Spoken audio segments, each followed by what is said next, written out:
Entonces vamos a ver cáncer en general, como les digo.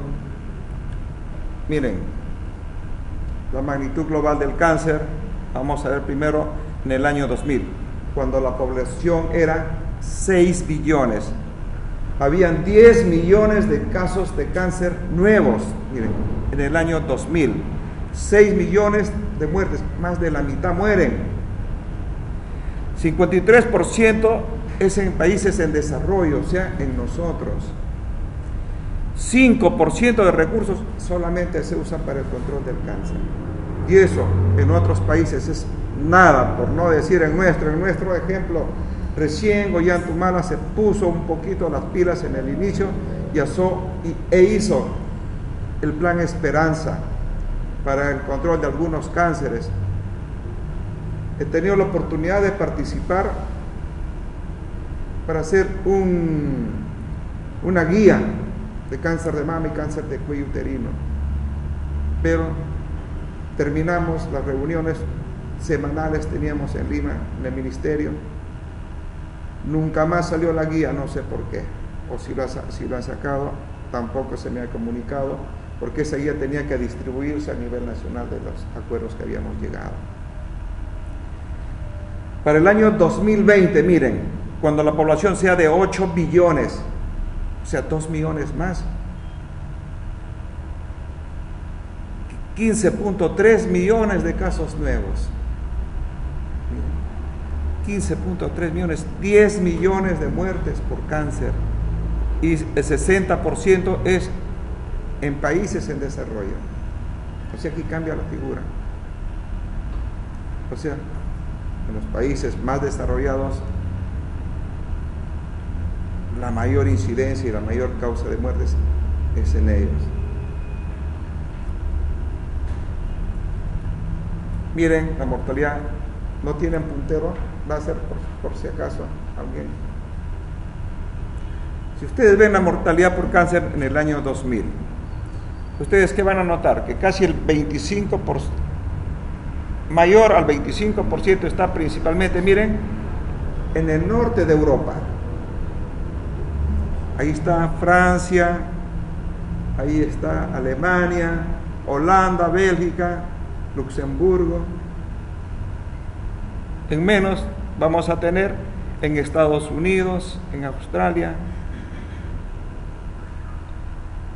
Y ustedes notan en África, menos al 6%. Probablemente, ¿por qué? Por la información pobre que se tiene. Igual que nosotros, estamos casi entre 5 a 10% nuestra información. Aquí mucha gente se muere en la sierra, ¿y de qué dicen se murió? Si saben ustedes el término, se upiló, dice la gente, se upiló y se murió. Esa palabra upilar, ¿qué significaría para ustedes? A ver, ¿quién me dice? Edema, se hinchó, ascitis, linfedema, obstrucciones linfáticas, pero ese es upiló. Obstrucción intestinal por un cáncer avanzado de colon, gran ascitis, por carcinomatosis, pero se mueren por cáncer, pero el supiló es un tema. El registro, el médico no pondrá un pilón que dirá que no sé qué término pondrás, pero se murió. La mortalidad, miren, igual. Vemos, pero aquí en el norte del África es donde mayor mortalidad vamos a tener. Sudamérica y Centroamérica la tenemos más o menos en un 50-75% igual que antes. La menor frecuencia es en Europa y en Asia. Los casos de cáncer a nivel mundial en el 2000, hombres, miren, pulmón primero, segundo estómago, 3 próstata, 4 colon y recto, 5 hígado. O sea, lo hemos tenido en segundo y tercer lugar. Para escoger yo esta patología, de tanta patología que me habían dado, escogí los dos. Yo les dije, voy a escoger los dos más frecuentes, porque ¿qué ganó haciéndolo de hepatocarcinoma o adenocarcinoma de páncreas? Si eso no lo van a ver. pero sí van a ver con mayor frecuencia un cáncer gástrico, tienen que saber como mínimo su sintomatología, tienen que ver como mínimo qué hacer para hacer un diagnóstico. Y también saber derivar, porque ahora la patología de cáncer lo hace todo el mundo, y lo hace la patología de todo el mundo, no es por querer hacer el diagnóstico, sino ¿por qué creen ustedes? A ver, siendo honestos, ¿por qué creen? Es por ganarse un sencillo, jóvenes, así estamos. Ustedes saben una encuesta que se hicieron a los chicos, a los jóvenes, más jóvenes que ustedes, que por qué querían ser médicos. ¿Saben qué fue la respuesta? Por ganar plata. Miren esa respuesta, la mayoría dijo, por ganar. Y la medicina no se hace para ganar plata, jóvenes.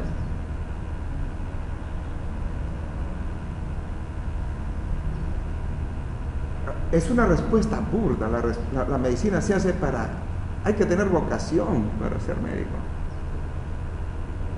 Eso es lo principal, porque si no lo hacen como simple comercio, van a tener dinero, sí, pero ¿de qué forma?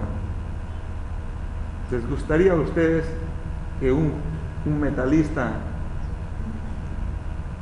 se prenda de sus padres, de sus hijos, de sus madres, sus hermanos, y les saque dinero? No les gustaría. Y solamente piensen así. Miren, en mujeres, en el año 2000, mama primero, segundo cuello uterino, tercero colon y recto, cuarto pulmón y quinto estómago. Ahí están los dos en los primeros puestos entre hombres y mujeres.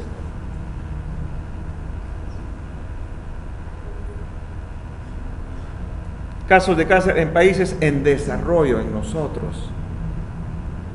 Pulmón, estómago, hígado, esófago y colon y recto, en hombres. Y en mujeres, mama, cuello uterino, estómago, miren, no, permanecen ahí. En el Perú, de ser la tercera causa de muerte, ha pasado a ser la segunda causa de muerte. Es decir, el 17% de muertes es por cáncer. Miren, el cambio en la estructura de la mortalidad. Si ustedes notan cómo ha evolucionado. Las infecciones han ido disminuyendo, ¿verdad? Del 90 al 95. Y miren las neoplasias, cómo se están incrementando. Y al año 2000 es mayor todavía, el 2015 al 2020 esto es mucho más. O sea, los otros han descendido, mientras que las neoplasias y las cardiovasculares se están incrementando año a año. El registro de cáncer en Lima, igual, ¿qué es lo que estamos viendo? Miren, estómago, mama y cuello uterino en mujer, y el estómago en mujer no es muy bajo tampoco, está un poco menos que en el hombre.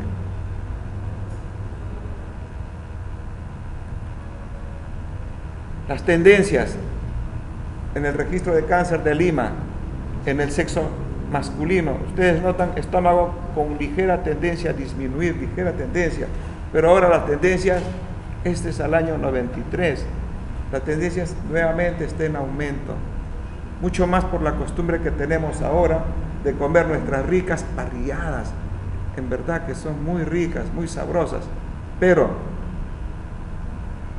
son muy traicioneras. ¿Por qué? Porque ustedes saben que la carne, los nitratos y los nitritos son cancerígenos demostrados, y eso es lo que más tiene la carne asada, y encima le ponemos más sal. ¿Qué hace la sal, jóvenes? La sal disminuye el peristaltismo gástrico. ¿Qué significa? Si disminuye el peristaltismo gástrico, incrementa la acción de los nitratos y nitritos en el estómago para que haga su acción cancerígena.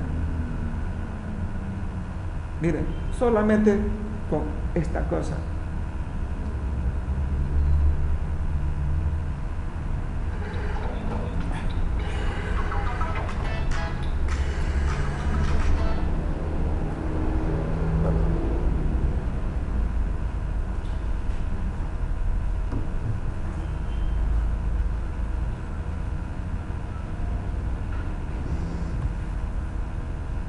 En el sexo femenino, ustedes notan igual las tendencias a disminuir, pero miren, ejemplo, cáncer de mama, el estómago igual también se mantiene,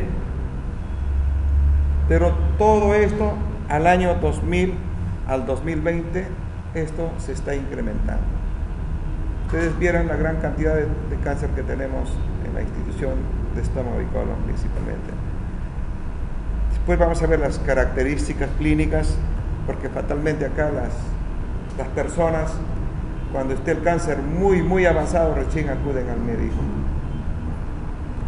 ¿Eso qué significa? Y encima exigen que el médico les solucione el problema.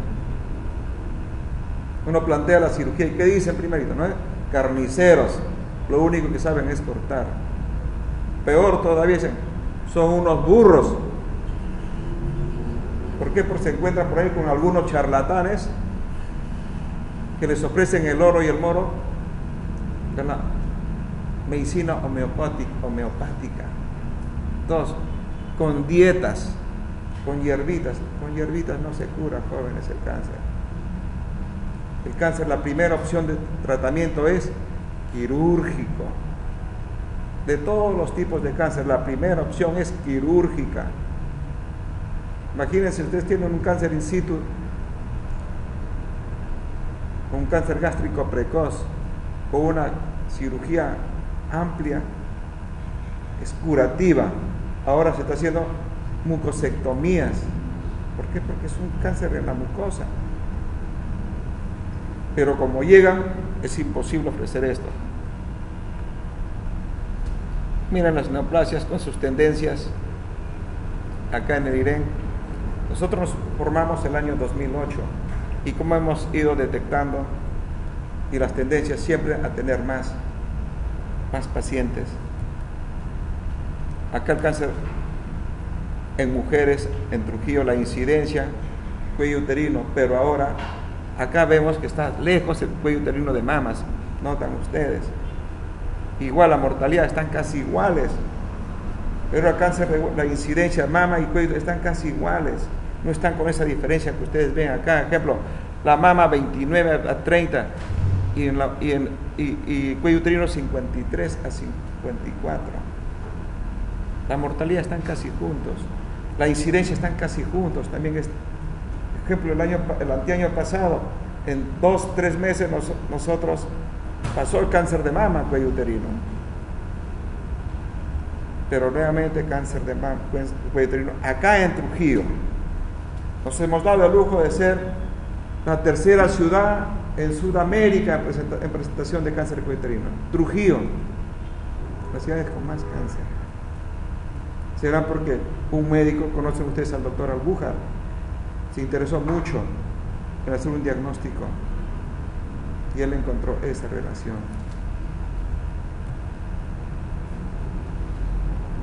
Estimado de tasas de incidencia y mortalidad estabilizada por edad. Miren la incidencia en todas las áreas, hombres y mujeres. La incidencia 201, la mortalidad 134, más de la mitad. En Trujillo 131 en hombres, la mortalidad 81, casi se mantienen. Y en Trujillo del 91 al 95 en hombres 184, la mortalidad 89, más de la mitad. En el INEN, en Lima, la presentación por géneros, miren, en mujeres, mama, cuello uterino, en esa época, estamos hablando del 97 al 2001. En hombres, ¿qué tenemos? Miren, estómago, la mayor incidencia. Y acá tenemos del 2000 al 2050, ¿cuál va a ser la tasa cruda? ¿No? La población y el número de casos entre hombres y mujeres, y nosotros vamos viendo, ejemplo, de 2000 al 2050, cómo va a incrementarse en las mujeres,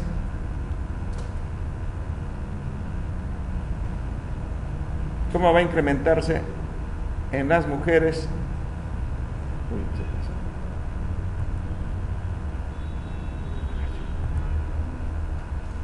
Si tenemos desde 2000, miren, en mujeres, de 142 a 316,000, y en mujeres en el 2000, perdón, en mujeres, en hombres en el 2000 de 127,000, perdón, me estoy equivocando.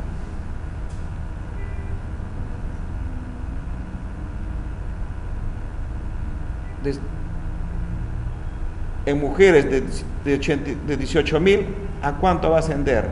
Al 2050, 67,000, casi 4 veces. ¿Cómo ve el incremento? Y estas son tasas, de repente las vamos a tener más altas en relación a la presentación. ¿Por qué? Porque no solamente es alimentación, son otros casos. De repente los transgénicos, que está de moda. Totalmente el transgénico es una forma de aliviar el hambre en el mundo. No tenemos otra solución.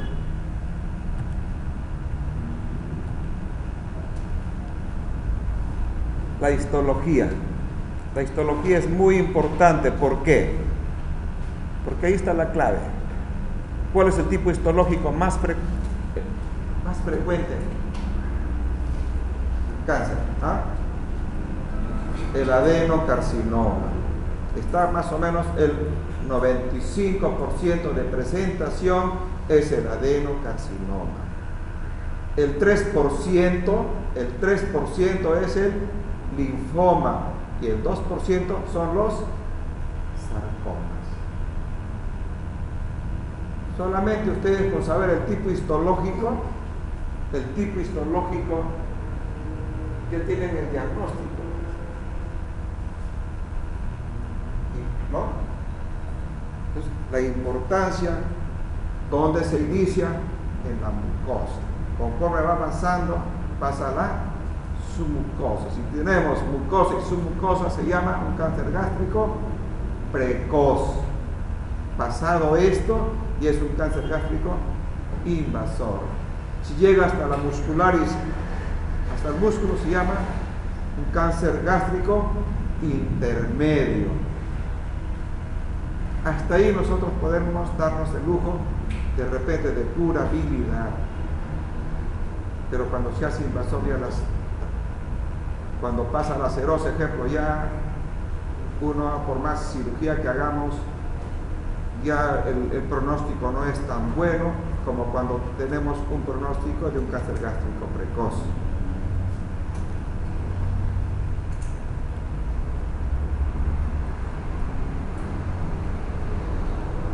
La anatomía es muy importante.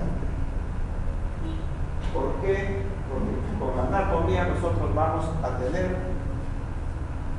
miren, vamos con la carne, con la parrillada. Entra arriba, y ¿dónde se asienta más? ¿Dónde está más permanentemente el estómago? La parte interior. ¿Qué significa? Antrogástrico. Por lo tanto, ¿dónde va a estar la mayor acción de estos cancerígenos? Antrogástrico. Ustedes paren, encima le alimentamos un rico cigarro o un vino de mala calidad, de mala sal, reventamos. La localización, entonces tenemos de la incisura ocularis un ángulo de 90 grados, antropíloro, la mayor incidencia, antropíloro, la mayor incidencia, casi el 50% del cáncer es antropilórico. En cuerpo es más o menos 30-35%, 10 a 15% es en polo superior, que es de la escotadura cardíaca hacia acá, es el polo superior, y el cuerpo está de la escotadura hacia la parte media. Esto en realidad yo ya no debo de enseñarles, porque eso ya ustedes lo tienen bien aprendido. Les digo esto, la anatomía contemplativa es muy importante para el tratamiento. Y nosotros no sabemos anatomía, entonces no vamos a hacer las cosas adecuadamente. Pero sabiendo anatomía, nosotros vamos a ver los márgenes de seguridad. Y eso no solamente, tómenlo como cirujanos generales, siempre proyectémonos un poco más. Igual acá, la anatomía topográfica y sus relaciones. Miren, el aumento menor, el aumento mayor, el ligamento hepatoduodenal, su relación con la vesícula, el borde posterior del estómago y su relación con el vaso, y en la parte posterior, ¿con quién vamos a tener la relación?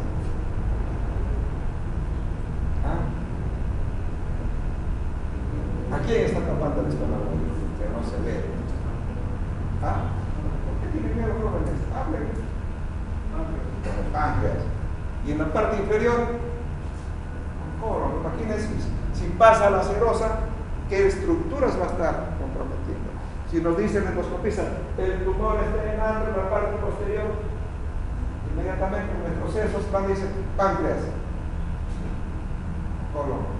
Pueden estar comprometidos, porque tenemos un diagnóstico histológico, pero no tenemos un diagnóstico en profundidad. Para eso tenemos que hacer nuestros estudios de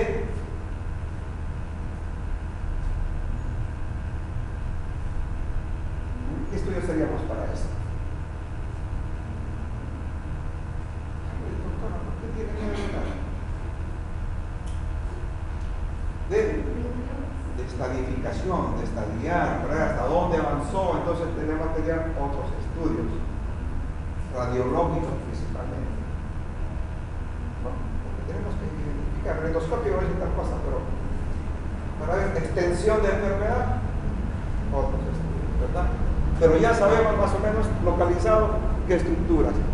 En ocasiones nos dicen la interfaz hepatogástrica está comprometida. ¿Por qué? Porque se va a ver gruesa. Entonces, ¿qué diríamos nosotros?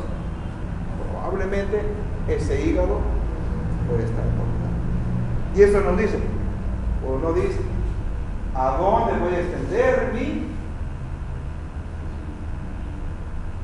extensión de enfermedad, mi cirugía?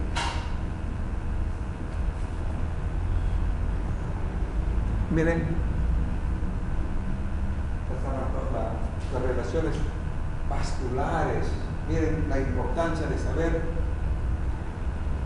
la irrigación arterial, de dónde sale, cuáles son las ramas. ¿Qué otra cosita? ¿Cuáles son las ramas del tronco cereal? Esplénica.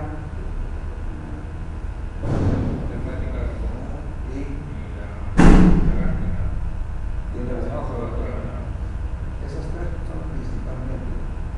Cuando nosotros hacemos la cirugía, jalamos, levantamos al estómago hacia arriba, jalamos y se nos presenta el tronco cerebral. Y de ahí comenzamos la disección de los ganglios. Pero miren las relaciones arteriales principalmente. ¿Por qué? Porque para nosotros es muy importante identificar todos estos vasos para hacer las ligaduras y tener un menor sangrado, porque de repente una mala maniobra se rompe un vaso y sangra mucho, y tenemos que identificar rápidamente para tratar de cohibir el sangrado. Ahí está mejor. Esplénica, la gástrica izquierda, la gástrica derecha, la gastroenterológica, la pilórica. Por dicho, las cosas que tenemos que mirar del tronco celíaco, la derecha. El tronco celíaco tiene muchas derivaciones, no es una sola forma, tiene muchas variaciones. Por eso es importante conocer cuáles son esas derivaciones.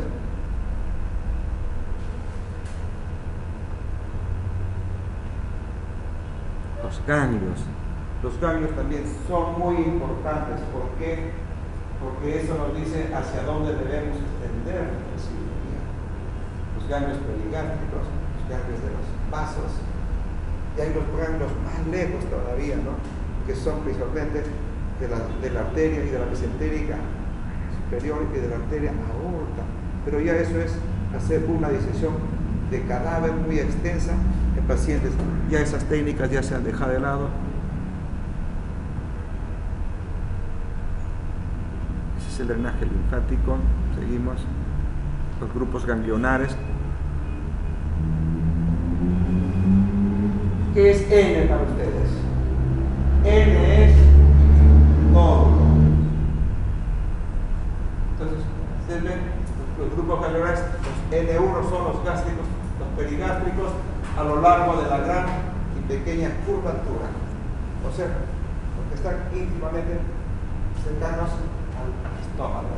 El N2 son los ganglios adyacentes al tronco celíaco y a sus ramas. ¿Cuáles son sus ramas? La gástrica izquierda, la hepática común y la esplénica. Y el N3, los ganglios más alejados, ganglios del ligamento hepatoduodenal, de la región retropancreática, del plexo celíaco y de la arteria mesentérica superior. Y N4 son ganglios de la región paraórtica. Había un grupo de japoneses que se te daban el lujo de todos los grupos ganglionares. Esta es la dirección. Era prácticamente como observar una necropsia en un paciente vivo. Pero esto también se dejó, ¿por qué? Por la gran mortalidad. Entonces, con una disección no tan amplia, solamente N1 y N2 era suficiente para hacer un buen control locorregional. Miren, la D1, o sea, la disección 1, cuando 1 incluye los grupos ganglionares 1 a 7, la D1. La D2,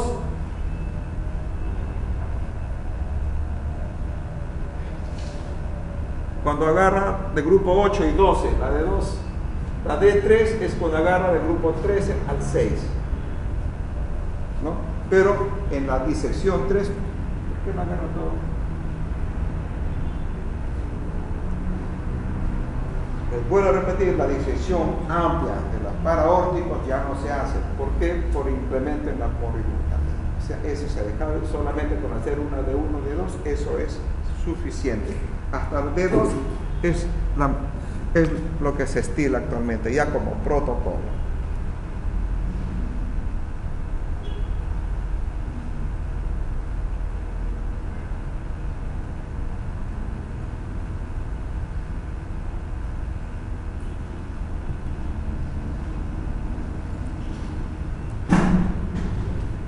La metástasis. Miren, la metástasis, vamos a ponernos a pensar con lógica. Sale el tumor en la mucosa, entra y va penetrando. Cuando pasa la submucosa, ¿qué tenemos ya? ¿Qué metástasis? Linfática, ¿verdad? Porque ya se va a extender con los linfáticos a los grupos ganglionares. Sigue avanzando. Llega a la serosa, entonces ya hay una metástasis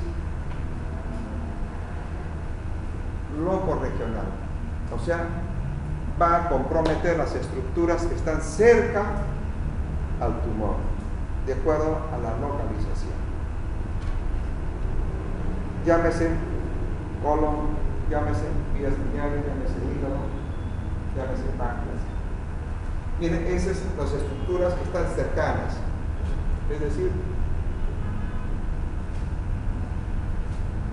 hay una metástasis transcelómica.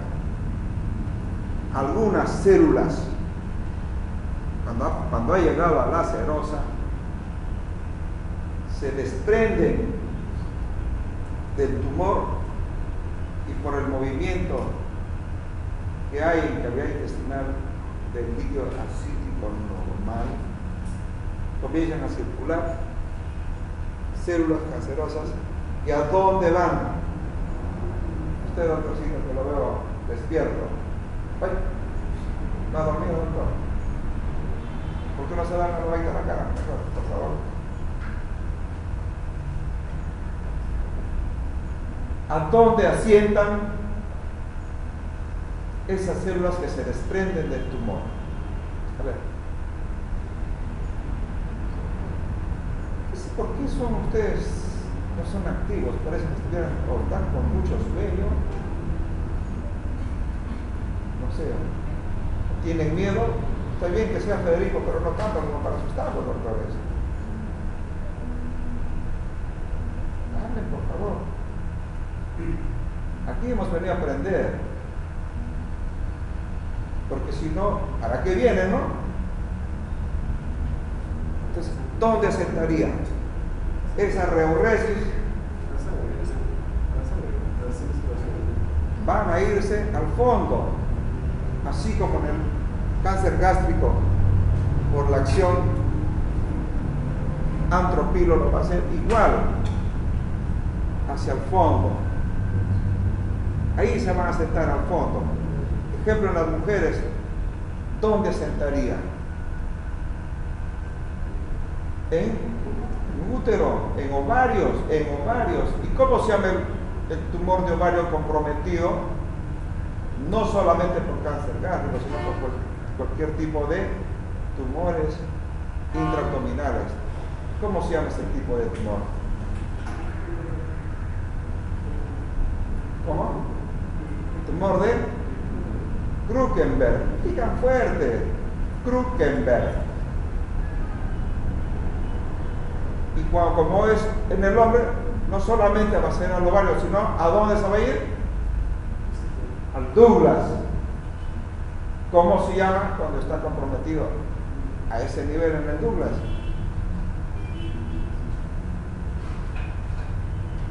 Eso se llama depósito o anaqueles de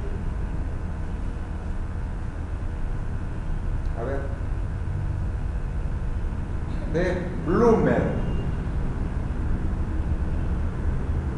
Por eso es que cuando ustedes tengan y piensen que tienen un cáncer gástrico avanzado o cualquier tipo de tumor intraabdominal avanzado, una parte del examen debe ser el tacto rectal. ¿Para qué? Para identificar Douglas. Si ustedes hacen el tacto rectal y tocan un nódulo en Douglas, ¿qué dirían? Que hay una carcinomatosis. Entonces aquí el caso sería perdido. Pero tampoco se puede dejar que se pierda, porque sí es cierto que hay cáncer muy extenso, pero tenemos que paliar también. Entonces ya tenemos un tipo de metástasis aledaña o próxima o cercana. Ya tenemos la metástasis linfática, ya tenemos la metástasis que se desprende, y ahora también tenemos una metástasis hemática. Miren, esa hemática se va principalmente el órgano más cercano, hígado, pulmones, o se reparte a cualquier parte de la economía. ¿Por qué? Porque entra la sangre llega al corazón primerito, de ahí se dispara a cualquier sitio, principalmente a los pulmones, pasa a los pulmones y se va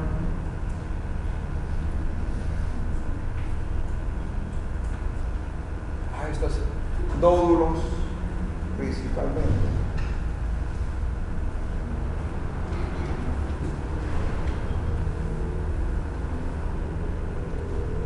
La inervación gástrica casi no es de mucha importancia. ¿Por qué? Porque en el momento de la cirugía nosotros tenemos que llevar hasta los nervios, las funciones. Aquí está la clave. Como les decía, la función motora es almacenamiento, la mezcla y el vaciamiento. Pero si nosotros tenemos la función motora retratada por el alimento salado y la acción de los nitratos y nitritos, entonces este retraso hace que la acción de los cancerígenos haya mayor lesión a nivel de antropilo. Cuando me había olvidado una cosa, el compromiso linfático no solamente es en los ganglios perigástricos, todo el grupo que hemos visto, también hay otro compromiso que llega a la axila, ¿Cómo se llama esa? El ganglio axilar, cuando se compromete. Ganglio de...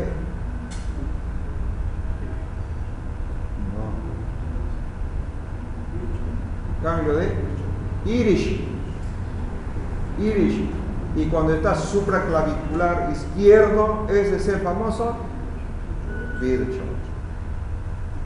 Eso significa que la enfermedad salió también de su sitio. Esas son cosas importantes que hay que examinar a todo paciente, no solamente meterles el dedo, sino también, porque es preferible, como decían los viejos maestros, preferible meter el dedo que antes de meter la pata.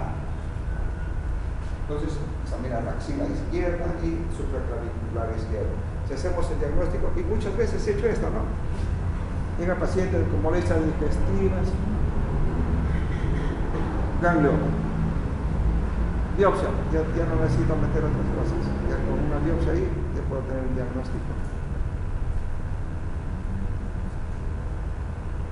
Entonces, seguimos avanzando.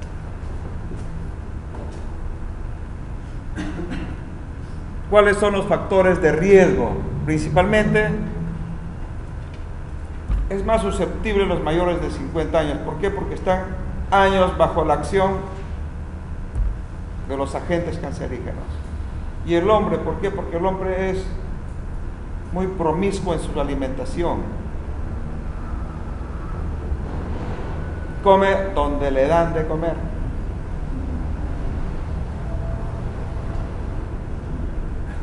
Y la dieta, igual, una dieta, si nosotros tenemos un sistema de vida saludable o una dieta buena, principalmente a base de vegetales, pero no, nuestra dieta no es tan buena. Y encima, cuando somos jóvenes, no saben ustedes cómo maltratamos nuestro cuerpo. Cuando llegamos a una edad como la que yo tengo, recién nos damos cuenta lo que hemos hecho. Yo, a Dios gracias, todavía no tengo molestias, pero cuando las tenga, como siempre les he dicho en mi casa, yo estoy prohibido de enfermarme, porque si yo me enfermo, la casa se va a pique. Dios gracias me tiene sanito todavía, porque veo que gente joven, ejemplo de mi edad, de mi colegio, mismo de mi promoción, que se están muriendo, tienen una cosa, tienen otra cosa, que son propias de la edad, y también de lo que hemos machacado a nuestro organismo. Entonces, la dieta, los alimentos ahumados o salados, los alimentos enlatados, eso también eso lo hace, ¿cómo decir? El tiempo. Estamos tan esclavizados del trabajo que no tenemos tiempo de hacer una preparación adecuada. Entonces lo más fácil que es agarrar pues un alimento enlatado, como hacen en Estados Unidos, que le echan al sartén o lo calientan en el microondas, a veces están con todo, y comen, hasta se van comiendo por la calle porque no tienen tiempo. Estos preservantes principalmente es el problema. Encima, alcohol, aunque hoy he visto que ya la gente no fuma mucho, ¿verdad? Parece que ya la gente está comprendiendo que la asociación de tabaco y otras cosas, otros excesos, es muy perjudicial. ¿Alguien fuma? Si alguien fuma, vayan dejándolo, porque no solamente se hacen daño a ustedes, sino a su entorno, de repente al enamorado. Y ustedes saben que el fumador pasivo tiene más riesgo que el activo. Los antecedentes familiares también es importante. Algunas enfermedades benignas o precancerosas, como ejemplo, el famoso Helicobacter pylori, eso ya está demostrado que sí, la acción del Helicobacter pylori nos va a llevar al cáncer. La gastritis crónica atrófica, la anemia perniciosa, los pólipos gástricos mayores de 2 centímetros. Un pólipo gástrico igual, ejemplo, si es mayor de 2 centímetros y si es sésil, es más complejo que un pediculado.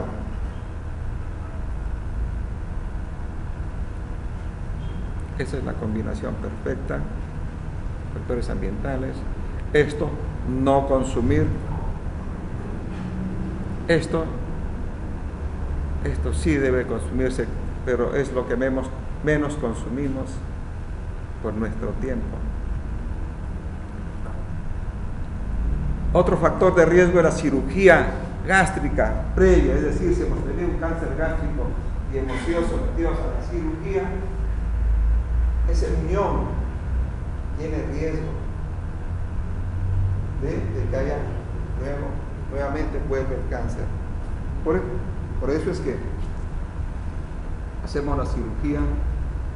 Algunos dicen, ya estás curado, pero yo creo que tenemos que ser prudentes y ligar a nuestro paciente, a nosotros. ¿Para qué? Para siempre tenerlo controlado. Al menor índice, inmediatamente sus biopsias y su procedimiento. Miren ese ejemplo. Se requiere que haya transcurrido más de 10 años desde la operación. No, señores, no, jóvenes, nunca digan eso.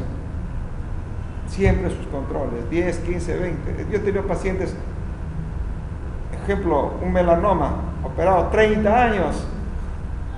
Me hacía la recurrencia a los 30 años con una metástasis axilar ganglionar. Probablemente, ¿qué le dijeron? Estás curado, pero no.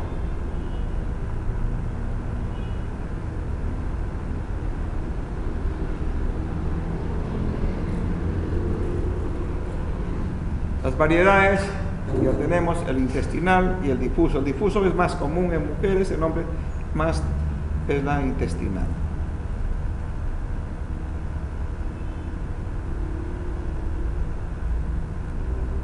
El Borman. El Borman es la clasificación del cáncer gástrico avanzado.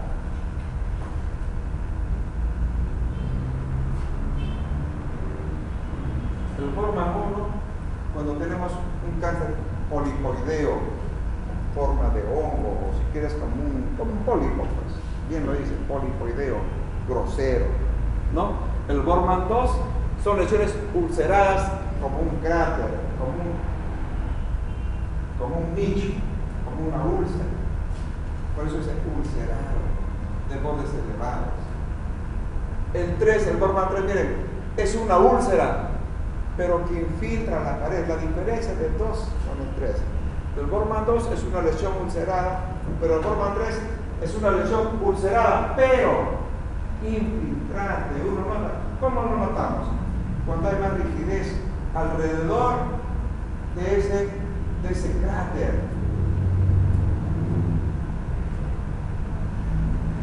El Borman 4, la lesión ya es infiltrante. Ya vemos que ese estómago se rehúsa a contraerse, está duro, tieso, ¿no?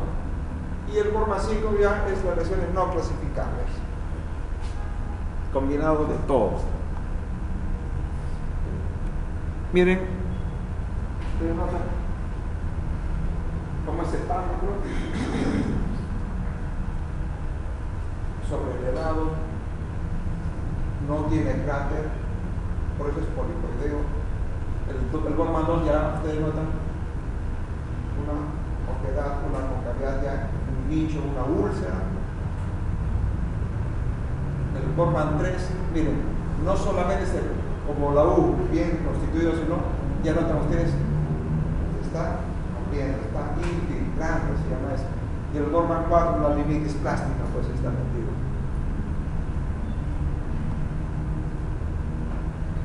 La diseminación ya dijimos por continuidad, la vía linfática, la transelómica y la vía hemática, eso ya les expliqué bien.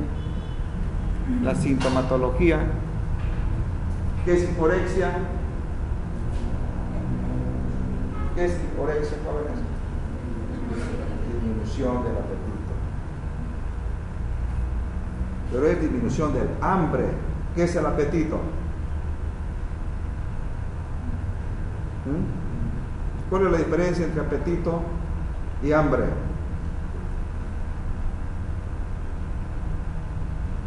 Sino que usamos malas palabras a veces. El apetito es las ganas de comer una cosa definida. Ese es el apetito. Y el hambre tienes que comer cualquier cosa. Por eso no.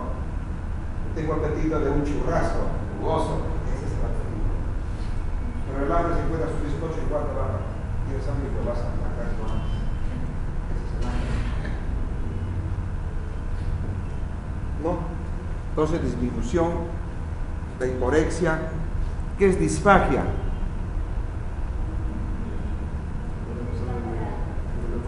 Dificultad para deglutir.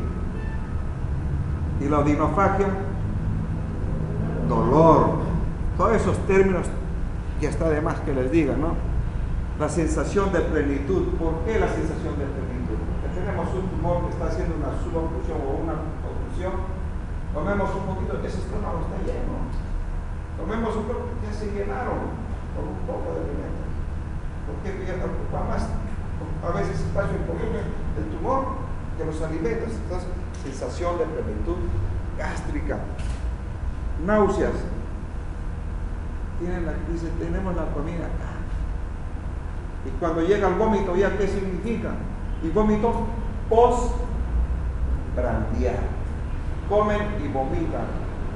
Con ese tipo de sintomatología, eso estamos yéndonos nosotros hacia un cáncer gástrico avanzado, muy avanzado, ya una obstrucción casi del 100%. Yo recuerdo mucho, ustedes eran muy niños probablemente, cuando hubo la primera manifestaciones de cólera, llegaban las noticias que la gente se moría en Chimbote y no sabían qué cosa era. Vómitos y diarrea, llegaban al shock y se moría pues la gente. Cuando se descubrió la gente, era el Vibrium cólera, tratamientos, acá llegaban los pacientes chocados, deshidratados, teníamos que hacer la flebotomía inmediata para meter catéteres, porque no podíamos encontrar vía, todos esos vasos eran colapsados. Las venas estaban a veces tan colapsadas que se confundían con nervios. Pero ya nosotros conocíamos, ejemplo, si nos íbamos a la vena, ejemplo acá la humeral, identificamos, ¿no?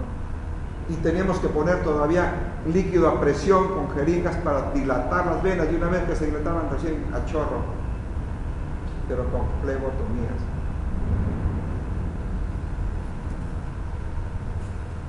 Entonces, y he tenido, como les decía, me llegó los pacientes y lo habían hospitalizado por cólera. ¿Pero por qué? Porque el paciente vomitaba, pero bien hospitalizado de cólera, porque estaban apartados los pacientes. Como nosotros entrábamos de guardia en ese tiempo de trabajar en el hospital regional, este paciente, bueno, y diarrea, inmediatamente, pero si tiene vómito, no tiene diarrea, y el cólera es las dos cosas, ¿verdad? No, pasan a la gastroenterología que le haga endoscopía gástrica, este no es cólera, le está dando cólera a ustedes, le metieron el tubo, un tumor que obstruía totalmente. Entonces, se confundieron. ¿Por qué? Por solamente ya, como venía todo lo que vomitaba era cólera. No, pues así no son las cosas.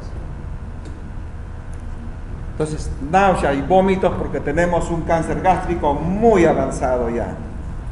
Si hay hematemesis, ¿qué significa? Que ese tumor está sangrando. Entonces, ¿qué vamos a tener?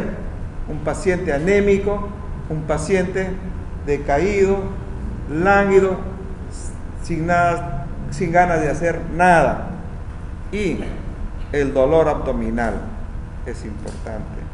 Y el dolor abdominal a veces puede estar ya en la parte posterior, complicándonos el ganglio estrellado. Y ahí ya tenemos peor, es el ganglio epigástrico. Los eructos excesivos, ¿por qué? Porque hay la suboclusión. La litosis, ¿por qué? Porque ese tumor es un tumor podrido, se puede decir así, siendo vulgares. Hay necrosis y esa necrosis va a llevar a la litosis, la constipación. ¿Qué va a hacer de posición ese paciente si no pasa nada? La pérdida de peso, ya eso después es innegable. Si ustedes no comen o pasa mínimo, la pérdida de peso tiene que ir galopante también. El deterioro de la salud en general por la anemia.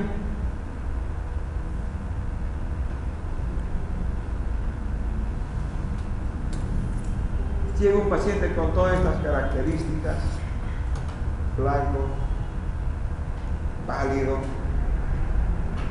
les dicen de posiciones oscuras. Cuando hay deposiciones oscuras, ustedes inmediatamente dicen que hay una melena. Si es que no está comiendo hierro, tomando hierro, por ejemplo, ¿no?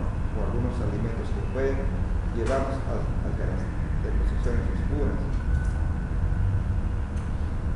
Examinan y encuentran ganglio supraclavicular izquierdo. ¿Qué estudio le indicarían a este paciente? ¿Qué dice usted, doctor? ¿Qué usted, doctor?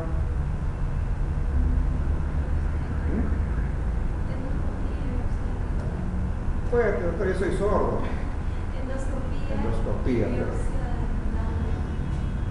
Endoscopía. ¿Usted, doctor? Endoscopía, ¿usted, doctor? Perfecto. El mejor estudio para hacer un diagnóstico de algún problema gástrico es la endoscopía. Porque con la endoscopía no solamente vamos a identificar el tipo de tumor, sino nos va a facilitar hacer una biopsia. Entonces tenemos las dos cosas, delimitamos el tumor y hacemos la biopsia, pero la biopsia tiene que ser bien hecha, porque si nosotros sacamos las biopsias mal hechas, vamos a encontrar necrosis, y no vamos a encontrar. También he tenido esos tipos yo, aquí con un gastroenterólogo del hospital regional, yo identifiqué la endoscopía, este es un cangrejo. Biopsia, doctor, el cangrejo, la patología negativa. No, le digo, sácale una biopsia. Doctor, la patología negativa. Sácale nueva biopsia. Doctor, yo le sácale nueva biopsia. Mira, cuando vas a hacer la biopsia, avísame, yo voy y te indico a dónde saques. Por eso les digo, hay que saber de dónde sacar. Mire, sácale de ahí, sácale de acá, sácale de acá. Positivo. Por eso les digo. Y cuando ustedes tengan algo negativo, nunca, si su evidencia clínica y están observando y es positiva y así sea negativo, ustedes persistan en su diagnóstico, porque si no van a tener estos problemas. Entonces, el mejor diagnóstico es pero ¿qué han hecho antes de ustedes hacer el diagnóstico? ¿Qué han hecho? Entonces, la endoscopía es para confirmar su diagnóstico. Primero, ¿qué han hecho? Una buena anamnesis, un buen examen clínico. No dejen nada al aire. Sus axilas, sus supraclaviculares, su tacto rectal, no lo dejen. Usted no conoció al doctor Cadío, ¿verdad? Ellos han sido unos buenos gastroenterólogos también, eran desgraciados, eran buenísimos, pero también yo he tenido problemas con ellos, porque una vez me hacen una interconsulta por un paciente que no daban al grupo de ellos, por sus residentes, sus alumnos. El presidente iban presentándome la historia clínica, yo iba examinando cuando guantes, todo. ¿Qué le parece el caso, doctor? Me dijeron, doctor, este es un cáncer gástrico avanzado. No, doctor, me dijeron, se equivocó. Esto no es un cáncer gástrico avanzado. Doctor, toda la sintomatología, usted me está hablando de la historia clínica, yo estoy examinando y encuentro y esto es un cáncer gástrico avanzado. No, doctor. ¿Por qué no le que yo tuve, doctor. No, no es necesario, doctor. Ecografía. Entra el paciente, ¿para qué lo traen? No, probablemente es un cáncer gástrico. Se rió la doctora. No, doctor, me dice, con ecografía no se diagnostica el cáncer gástrico. ¿Qué tal, doctora? Le digo, yo sí le puedo decir que se puede hacer diagnóstico del cáncer gástrico. Me queda mirando. ¿Y usted de dónde viene, doctor? Del INEM de Lima. Ah, me dice que en el INEM hay mejores aparatos. Doctora, mire, mi doctora le digo, ese estómago, el espesor de ese estómago no es normal, doctora, está más grueso. ¿No le parece? Bueno, sí, puede ser. Doctor, el estómago está grueso, eso es porque hay cáncer ahí. ¿Qué tal estuvo? Bueno, al otro día, como estaba en ayunas, procedieron a hacer. Y sí, efectivamente, ¿no? Cuando llegue me dijo, tenía razón, doctor, es un cáncer gástrico. ¿Qué vamos a hacer? Nada, doctor, esa es una carcinomatosis. Como que la paciente a las 2 semanas se murió. ¿Qué iba a operar ahí? No había nada que operar. ¿Y el diagnóstico qué fue? Con anamnesis y examen clínico. Faltaba el histológico. El histológico salió cuando la paciente ya se había muerto. Entonces, una buena historia clínica, un buen examen y la endoscopía. Eso es lo mejor. Para hacer estudios de extensión o estadiaje, ya pedimos y nunca dejen de pedirlo. Radiografía de pulmones. Como mínimo, la ecografía de abdomen y pelvis. Para ver hígado, para ver si hay más enfermedad por otros sitios. Si somos más finos, una tomografía. Pero eso es para hacer estudios de extensión o de estadiaje, que es lo mismo casi. Ahí se usan los radiodiagnósticos. Pero lo mejor estudio es de la endoscopía. El resto para ver. Probablemente vamos a encontrar un paciente anémico.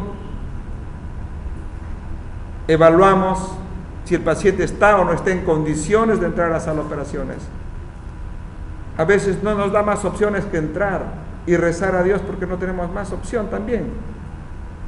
Porque usted sabe, es un paciente desnutrido. ¿Por qué? Porque esa obstrucción nos va a llevar a la desnutrición, a la hipoproteinemia, y esta desnutrición, esta hipoproteinemia nos puede llevar hacia la dehiscencia de heridas operatorias. Ustedes saben lo que es una dehiscencia de una gastroentero o una enteroanastomosis, es una peritonitis. Bueno, rezar. Cuando había pocos estudios endoscópicos, se hacía entonces la radiografía de esófago, estómago y duodeno a doble contraste. O sea, era con bario, pero el bario se echaba con efervescente, de tal forma que esto distendía el estómago y daba una imagen muy hermosa.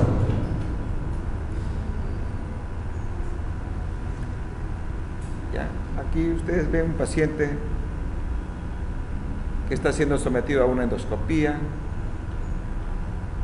Miren,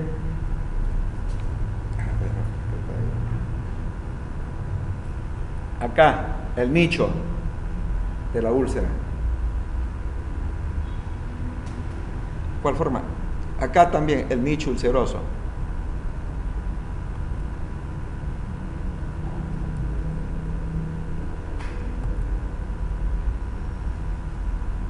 Acá está sacando, el doctor está sacando la biopsia de este reborde. Miren, tremendo nicho. Ustedes ven cómo estos pliegues como puntas de flecha se confluyen.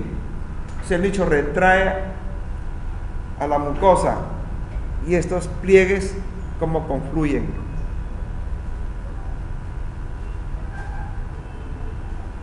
Miren, pliegues.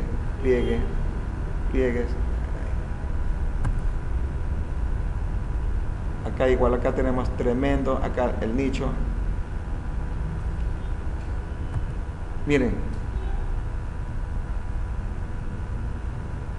Parece perforado acá el estómago. Miren bolas, la gran protrusión de los tumores. Esto también, esto parece una dona mordida, la dona acá mordida, el nicho ulceroso con fibrina. Acá también se va a proceder a hacer la biopsia. Estos engrosamientos de esos pliegues. Este es como una tenca, como un hocico, miren, ese tumor. Entonces, se llega, se saca la biopsia de un reborde adecuado, no de las zonas blanquecinas, porque vamos a tener un mal diagnóstico. Ustedes saben, han visto las pinzas de biopsia, son pequeñísimas. Por eso a veces se puede estar metido ahí un linfoma y a veces las pinzas de biopsia no llegan porque el linfoma no es de la mucosa, sino debajo de la submucosa. Entonces puede estar la mucosa en buen estado, pero el tumor está por dentro. Y esa pincita que es muy menudita no llega a veces.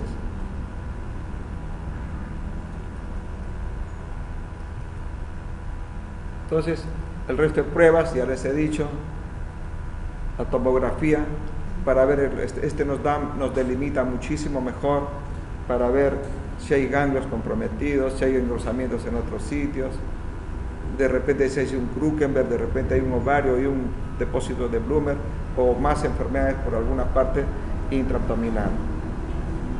La clasificación, el T, ¿qué significa para ustedes? T es tumor, N es nódulo o ganglio y M, metástasis. Entonces, el T0 es cuando no hay evidencia de tumor. Ese es un diagnóstico clínico. El T1 o TIS es un carcinoma in situ, está en la mucosa o es un cáncer gástrico precoz. El T1, tumor invade la lámina propia o la submucosa. El T2, tumor invade la musculatura, o sea, es un cáncer gástrico. ¿Qué les he dicho cuando agarran la musculatura propia? El cáncer gástrico intermedio. No se olviden. Y cuando agarra la serosa ya, y cuando la traspasa y agarra una estructura vecina ya, pues un cáncer ya metastásico en forma aledaña o contigua, ¿no?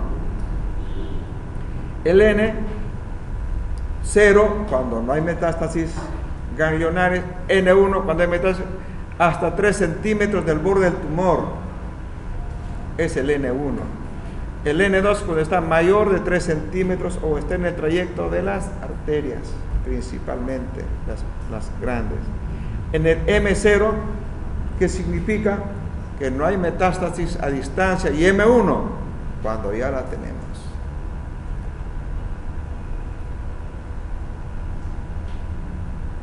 En la etapa 0 o estadio clínico 0, el cáncer del estómago es un cáncer en su estadio inicial, está en la capa más superficial de la mucosa, ¿no? La etapa 1, tumor invade la lámina propia submucosa y la musculatura, no, esa no es esofágica, es del estómago, ¿ya? Y no hay metástasis a ganglios tampoco, ni menos a los perigástricos. La etapa 2 invade a la mucosa y la submucosa, también está llegando a la serosa. En el estadio clínico 3 ya tenemos ganglios, miren, conforme va penetrando hasta la serosa está el 2, el 3 ya tenemos compromiso ganglionar.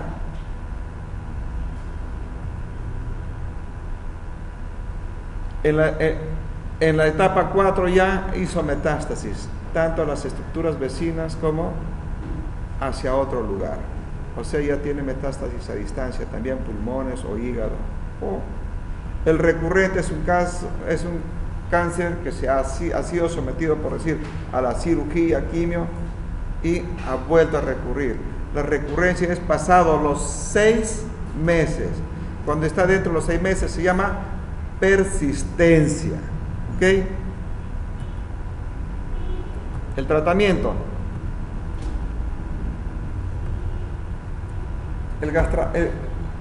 Les vuelvo a repetir y no me voy a cansar, la mejor forma o el primer tratamiento que le damos a todo tipo de cáncer es el quirúrgico. El quirúrgico puede ser curativo o paliativo, de acuerdo a como nosotros lo catalogamos y de acuerdo a como nos hayamos extendido en la disección. De repente podemos considerarlo curativo, pero les vuelvo a repetir, de repente la recurrencia llega a los 5 o 6 años, no voy a decir que es curativa. Puede ser curativo, pero si hay recurrencia no se curó. Entonces, también hay para paliación. ¿Cuáles son las cosas más importantes que vamos a paliar? 1. Rápido, jóvenes. Habla fuerte.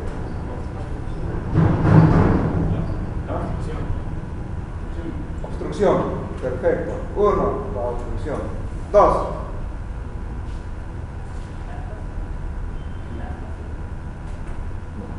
Para paliar. Son cosas 3. Dolor. 3.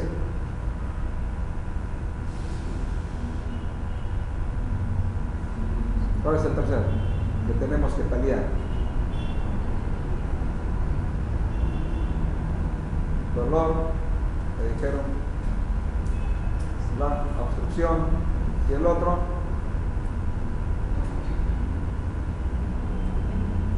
el sangrado.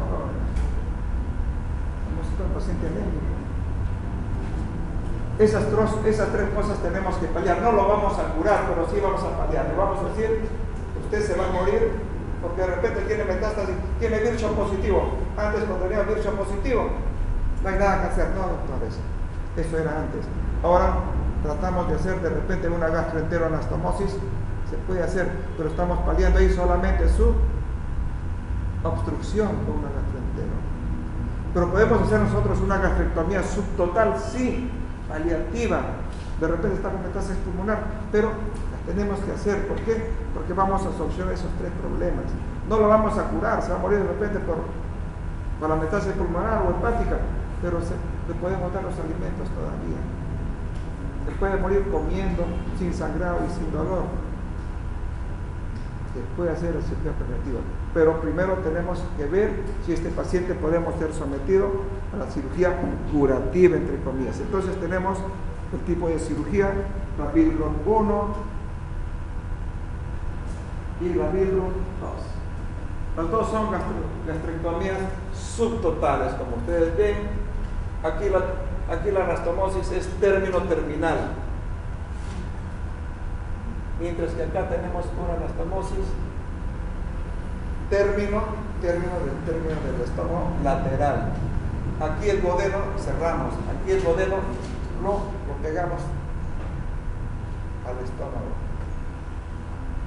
La mejor cirugía es esta es la más funcional, pero esta es mejor. ¿Por qué? Porque es un poquito más radical este tipo de cirugía. Nosotros hacemos esta cirugía y hacemos una anastomosis entero anastomosis laterolateral. ¿Para qué? Para que la bilis no haga un reflujo hacia arriba. Si nosotros hacemos esto, entonces acá es la combinación de la bilis con los alimentos y sigue su rumbo. Se llama un Brown, es entero anastomosis, se llama un Brown complementario a la cirugía. Y también esto nos evita el dumping. ¿Qué es el dumping?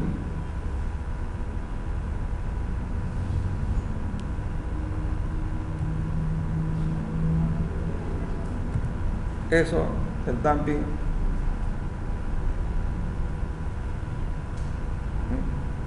¿Qué es el dumping? A ver. El dumping es cuando nosotros comemos, estamos gastrectomizados y vamos a meter alimentos, como ejemplo, muy dulces. Va a jalar bruscamente agua y el paciente, hay un colapso y el paciente cae como pollo al suelo. ¿Por qué? Por el volumen que va a jalar de agua.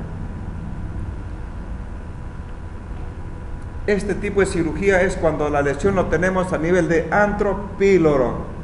Pero si nosotros tenemos una lesión a nivel del polo superior o del cuerpo, aquí es la gastrectomía total. No tenemos más opción. Anteriormente hacíamos la gastrectomía, todo sacar en bloque con el vaso y la cola del páncreas. Ahora no, con la maniobra de Maruyama se saca los ganglios y se está preservando la cola del páncreas, porque a veces nos lleva mucha a la morbimortalidad por las fístulas que pueden presentarse. Esta es la gastrectomía total. Ustedes acá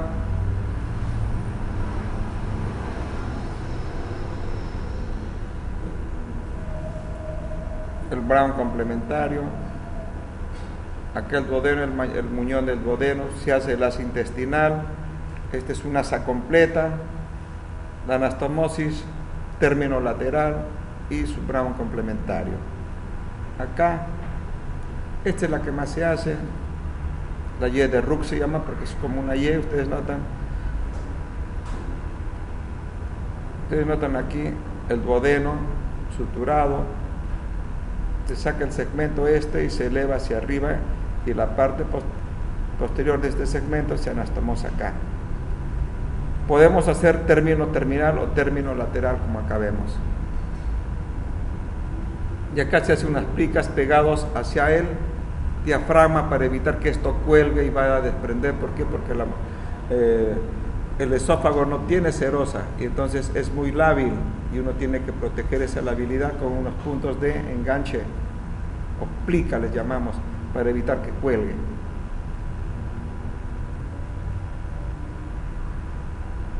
Acá dice la gastrectomía subtotal para tumores localizados en antro. Ya les he dicho, podemos hacer la Virro 1 o la Virro 2. Como ustedes están notando aquí,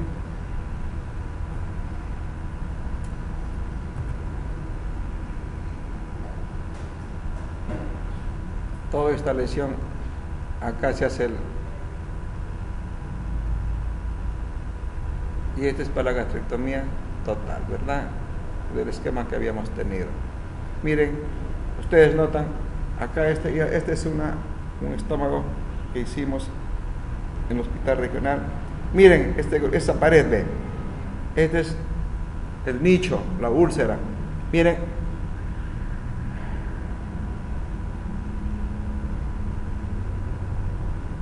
acá está la úlcera, miren este grosor, ¿ven?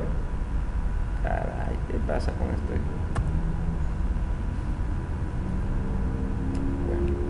Bueno, allá.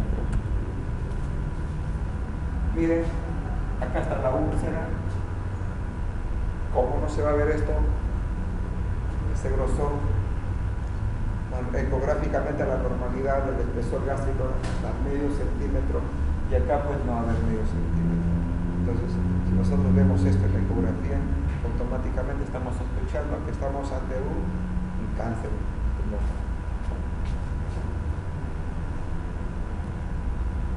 Esta es la pieza operatoria. Ahí sí ven el grosor del antro píloro. Acá, el grosor del antro píloro. El estómago está abierto. La úlcera prácticamente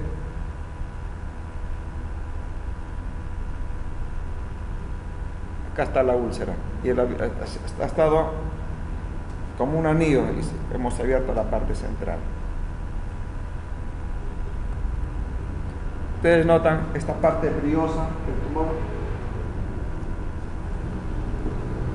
totalmente rodea al antropíloro.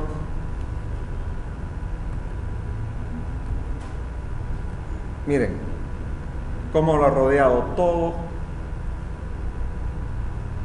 y el tumor cómo se está presentando, como un hocico de teca, como si fuera igualito un cuello uterino dilatado. O sea, acá tiene una obstrucción casi de un 90 a 95%. Pasa agua.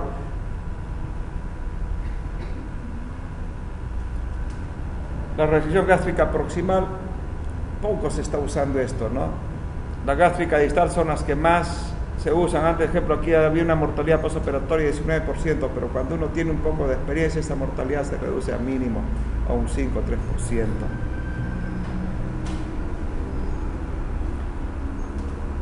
La quimioterapia se usa,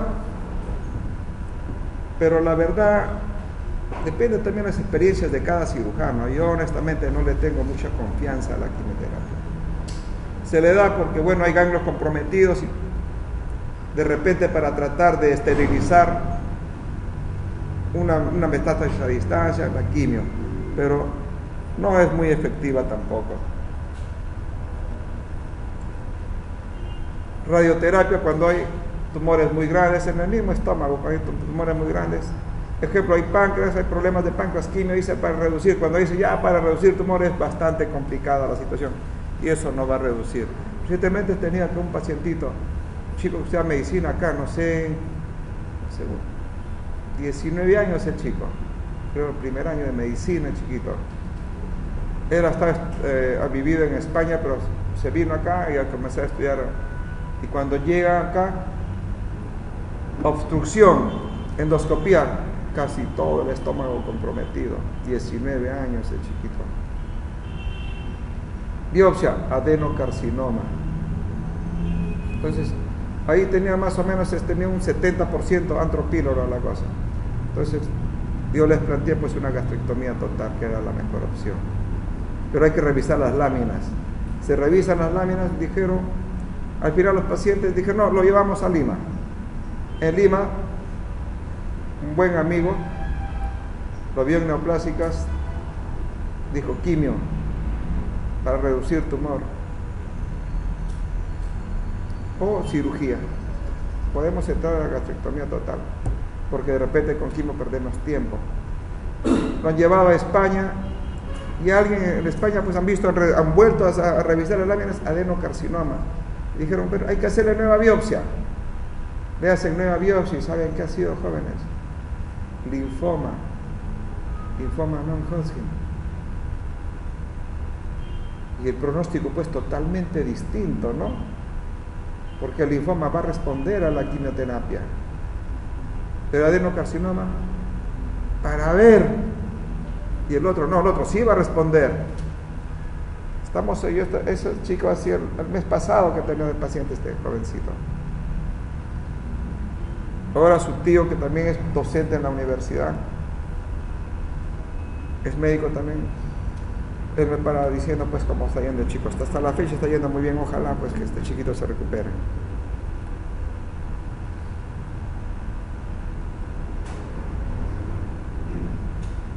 La paliación, también les he dicho, puede ser una gastrectomía subtotal paliativa o una gastroenteroanastomosis para paliar ¿qué?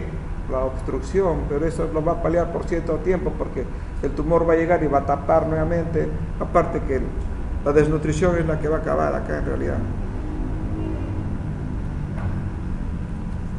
Cáncer de colon.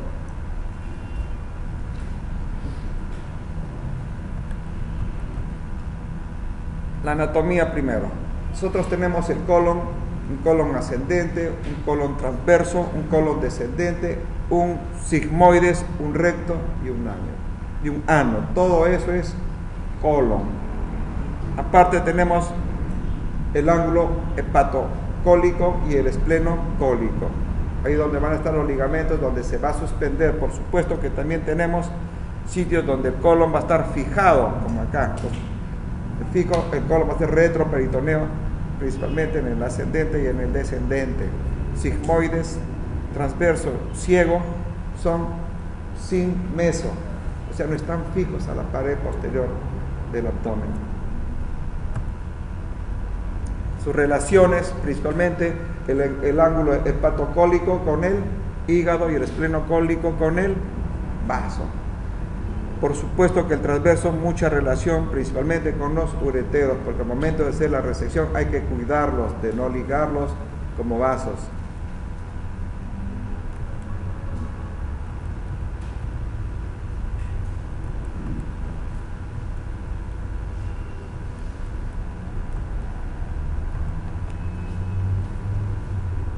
Los síntomas y signos, principalmente esto sí tenemos que nosotros tener en cuenta. Primero, colon derecho, dice, deterioro y difuso del estado general con pérdida de peso, igual que el estómago. Anemia por el sangrado y la pérdida de peso, porque a veces el tumor crece tanto que va a competir con el paciente y al final se alimenta más el tumor que el paciente y va a llevar hacia una pérdida de peso. El dolor abdominal que se va a ir incrementando poco a poco. ¿Y dónde va a estar localizado? Principalmente en el lado derecho, ¿no? Puede ser como en fosa ilíaca o puede ser en el flanco, que es la localización del colon. ¿Por qué? Porque como el colon es fijo a la pared, entonces por ahí hay algunos nervios que va a comprometer y el dolor se va a hacer más exquisito.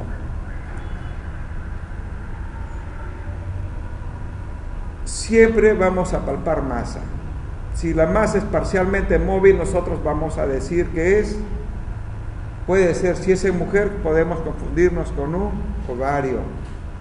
Pero si es un hombre, ¿qué vamos a decir? Y es móvil. Este es un ciego, porque el ciego sí se moviliza. Pero si es una masa fija, a retroperitoneo, ¿qué vamos a decir?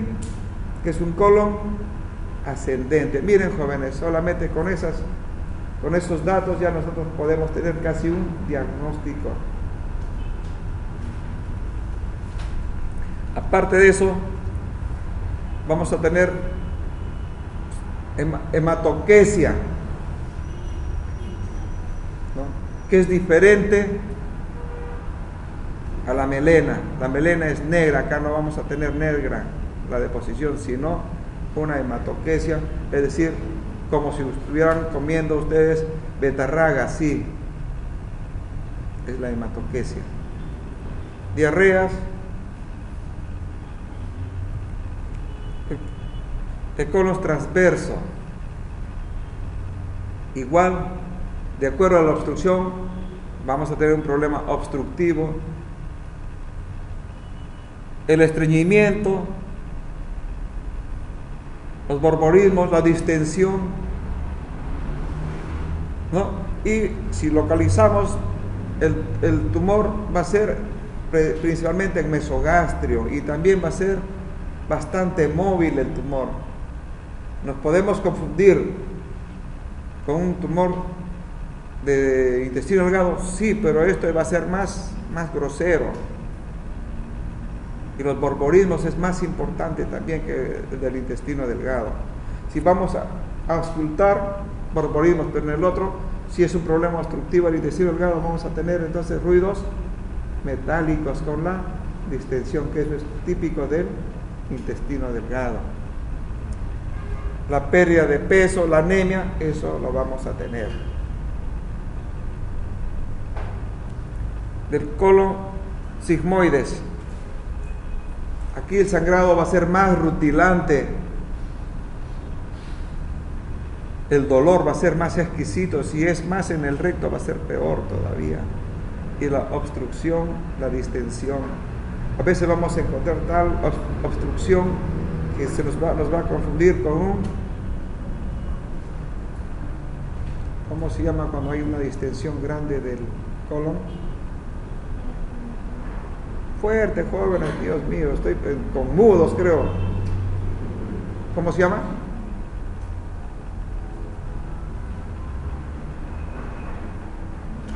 Cuando hay una gran distensión del colon. ¿Cómo? No, megacolon es un colon normal, pero cuando el colon volvulus, ¿por qué? Porque va a estar obstruido totalmente. Del tumor para arriba, un gran volvulus. Y para abajo, prácticamente va a ser normal ese colon. Y nos podemos confundir con volvulus. El volvulus es hecho por la... ¿Por qué se produce el volvulus?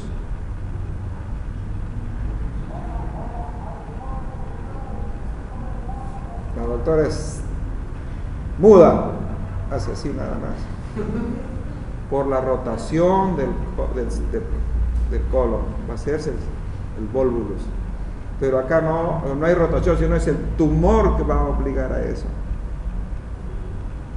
Entramos, abrimos y ¡blum! Sale la llanta, a veces negra ya.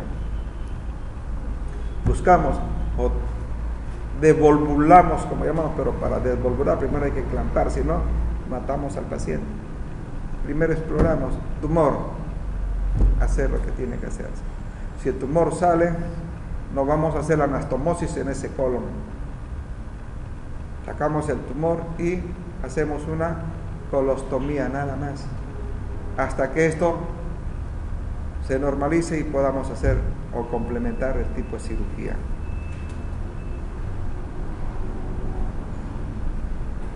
Ejemplo, la sensación urgente de defecar y al sentarse solamente en pequeñas cantidades cuando está en recto, y el dolor va a ser muy, muy exquisito, lo que se llama. Tenesmo rectal, cuando piensa el paciente que ya terminó de hacer la deposición, pero continúa defecando. El diagnóstico.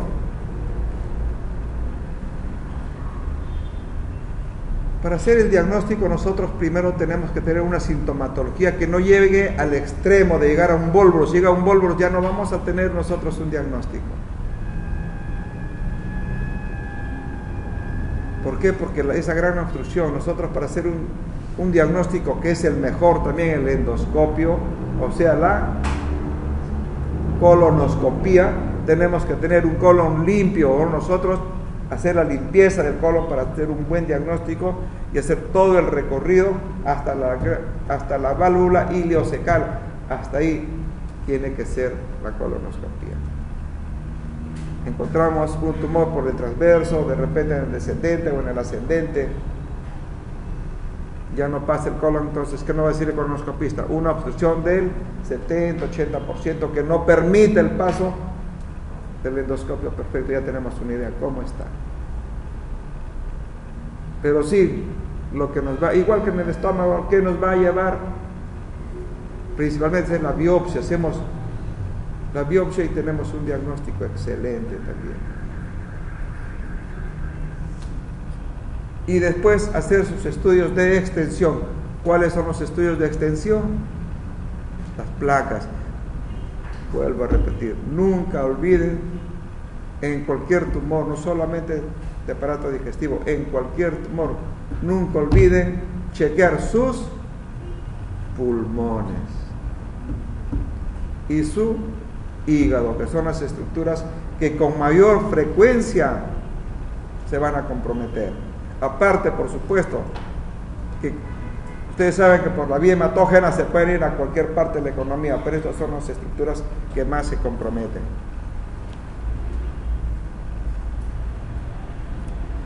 Aquí también antes la radiografía de colon con enema a doble contraste nos daba unas imágenes muy perfectas, inclusive en imágenes de colon de tumores de medio centímetro que a veces se escondían en los pliegues cuando uno entraba a la endoscopía.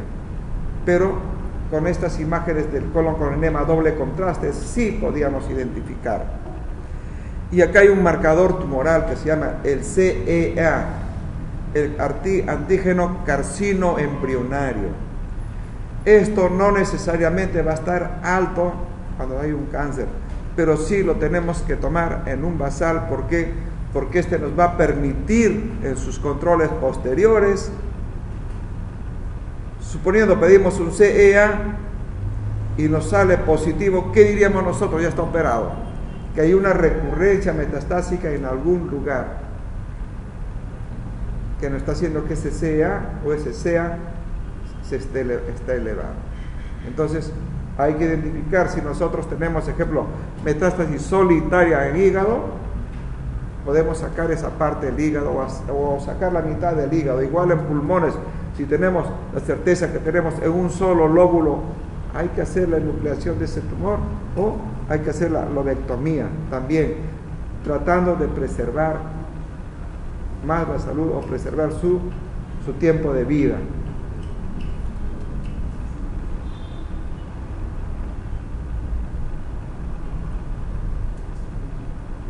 Miren, si tenemos un CA alto, esto en 3 semanas después de la cirugía se puede normalizar.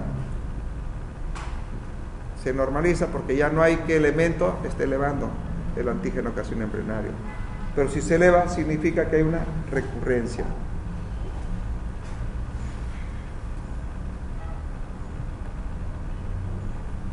Estos son los estudios de extensión, la radiografía de pulmones, lo que les he dicho. La TAC, o sea, la endoscopía y la TAC son fundamentales, pero en sitios donde la TAC es cara, como en nuestro medio, porque lo ideal sería, como nosotros hay que taquear al paciente. ¿Qué significa? Tomografía de tórax, abdomen y pelvis, sería lo ideal, pero estamos acá y no está al alcance de todo peruano. El que tiene un solcito más se hará esto, pero el que tiene a la justa para su pasaje, solamente su radiografía de pulmones y su ecografía de abdomen y pelvis. La colonoscopía sí, eso es obligatoriamente.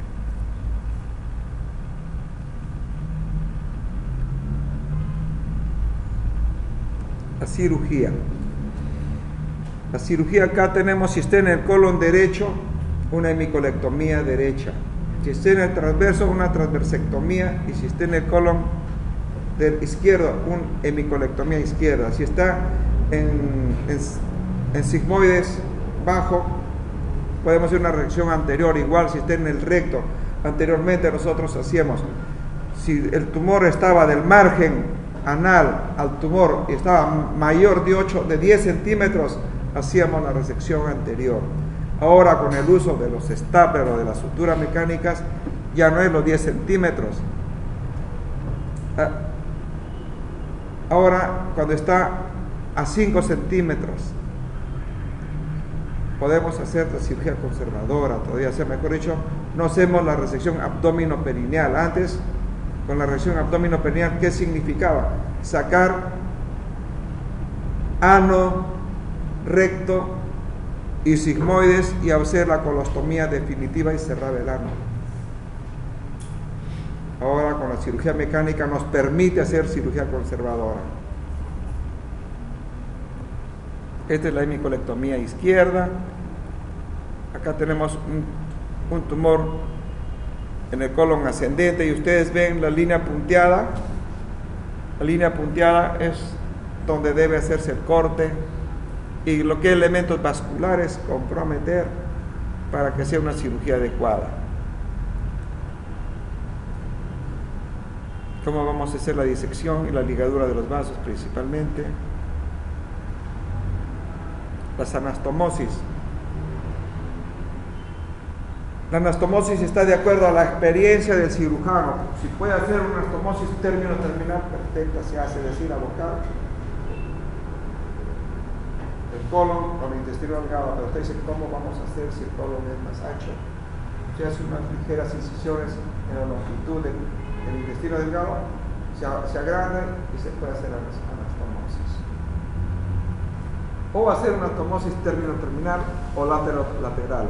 Con el intestino delgado, cuando es la hemicolectomía derecha, ¿no? Porque tenemos que sacar el intestino delgado también, unos 10 a 20 centímetros. Y les vuelvo a repetir, la anastomosis queda de acuerdo a la experiencia del cirujano. Acá de ejemplo, ustedes notan, la anastomosis va a ser término lateral. Se cierra el segmento distal del colon y el segmento proximal, miren, se va a abocar como una boquita común al colon. Esto es con stapler. ¿Cómo nos va a facilitar? Nosotros estamos haciendo una anastomosis lateral. Se cierra el segmento, ustedes notan el muñón del colon cerrado y el sifón del intestino delgado cerrado. Se hacen dos pequeñas aberturas, principalmente por la cintía. ¿No? Metemos las dos ramas del GIA. Este es un instrumento. Acá tiene una palanca, corremos la palanca, un ida y vuelta y tenemos la anastomosis hecha. Cerramos estos dos huequitos que hacemos y se acabó la cirugía. ¿Qué tiempo? 15 minutos o 10 minutos. Más vamos a tardar en disecar el colon, hacer las anastomosis, separar, ¿no? Porque la anastomosis lo hacemos en un ratito. Estos muñones que ustedes ven que están con hilos, también lo podemos hacer con stapler, con ida y vuelta, con un TEA, entramos y corremos. O con un GIA chico, separamos y los dos segmentos cortados y suturados, como un sistema de grapas en base a titanio. Acá tenemos un tumor a nivel del ángulo patopólico. ¿Cuál es la extensión que vamos a hacer? La hemicolectomía derecha, extendido casi hasta al hepatoesplénico. Acá tenemos casi al ángulo esplénico, colonolónico, y qué estructura tiene casi todo el transverso y parte de descendente, casi una hemicolectomía izquierda extendida hacia transverso. Aquí las anastomosis pueden ser también igual, términos terminales o laterolaterales, como ustedes más dominen. Acá es un colon descendente, una hemicolectomía izquierda, con preservación del sigmoides. Aquí preservamos, podemos dar el segmento distal, puede ser hasta 5 centímetros para tener buenos márgenes. Pero la arteria tiene que ser la raíz de la mesentérica inferior, desde ahí se saca. ¿Por qué? Porque acá con el arco de Riolano podemos establecer la circulación. Acá tenemos casi un colon izquierdo. Aquí estamos haciendo una resección anterior.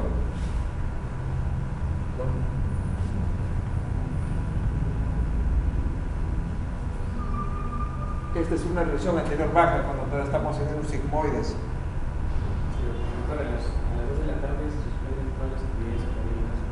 ¿A las 3 qué hora es? Porque van a terminar. Y ahorita vamos a terminar. Estamos terminando, no se preocupen. Los factores pronósticos, como siempre, están en relación a la extensión de la enfermedad y de la metástasis. Y también la situación del mismo paciente. Tenemos un paciente de primera, como les vuelvo a repetir, si está desnutrido, desproteinizado, nos jugamos un gran porcentaje de que esto puede hacer una dehiscencia de vía operatoria y tengamos una peritonitis y terminemos en colostomía nada más.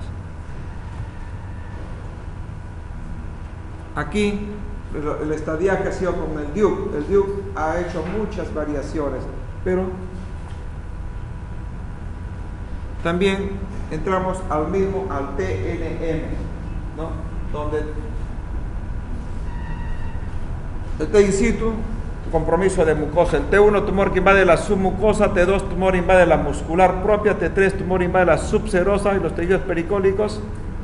Aquí la serosa está comprometida y T4 ya perforó o se adherió de acuerdo a la localización y comprometió otras estructuras también. Aquí es más complejo el problema cuando se rompe. Tenemos una peritonitis, viene por la emergencia y uno entra y no sabe qué hacer. Si es un cirujano general, no tiene idea de hasta dónde debe ser la resección. Con una peritonitis nosotros no vamos a hacer gran cosa, solamente sacar el segmento o hacer la hemicolectomía, cerrar los distales y abocar a hacer una colostomía. Y en segundo momento se puede hacer la anastomosis, porque no podemos hacer anastomosis en una peritonitis. De ninguna manera está contraindicado la anastomosis. El N está en relación al compromiso de los ganglios. Y el M igual en relación a la metástasis. El estadiaje, la quimioterapia se da principalmente en recto, quimio y radio. Antes no, se hacían las decisiones radicales, ahora no. Se da la opción de quimioterapia, ¿no?, y radioterapia, y con eso se mantiene al paciente libre de enfermedad. Si hay recurrencia, recién se entra a la cirugía, pero puede estar años la paciente que ha respondido bien y no hay ningún problema.